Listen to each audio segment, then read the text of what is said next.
Magandang gabi, ako si Gelibea Isorena para sa News Pulse Philippines. Narito ang ulat tungkol sa deklarasyon ng persona non grata laban sa ilang social media personalities sa Palawan. Inaprubahan agad sa unang pagbasa ang resolusyong isinampa ng lahat ng miyembro ng Palawan Provincial Council nagdedeklara kina Rosmar Tan, Rendon Labrador, at ang Team Malakas bilang persona non grata sa buong lalawigan ng Palawan.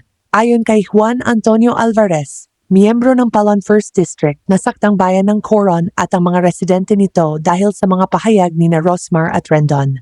Dumalaw ang Team Malakas sa Coron para sa isang outreach program. Ngunit ayon kay Joe Cayabyab Trinidad, staff sa opisina ng mayor, ginamit umano ng grupo ang mga tao ng Coron para sa kanilang vlog. Nagkaroon ng mainitang pagtatalo sa pagitan ng grupo ni na Labrador at Tan at ni Trinidad sa opisina ng mayor.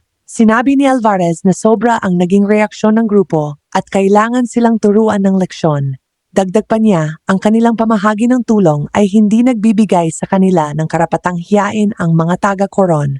Noong Martes ng umaga, naglabas ng paghingi ng tawad ang grupo matapos ibahagi ni John Patrick Reyes, miyembro ng konseho ng munisipyo ng Coron, ang draft ng resolusyong nagdedeklara sa kanila bilang persona non grata. Ayon sa draft ng resolusyon, ang mga aksyon ni Labrador ay walang galang, hindi angkop at isang hayagang paglabag sa tamang asal.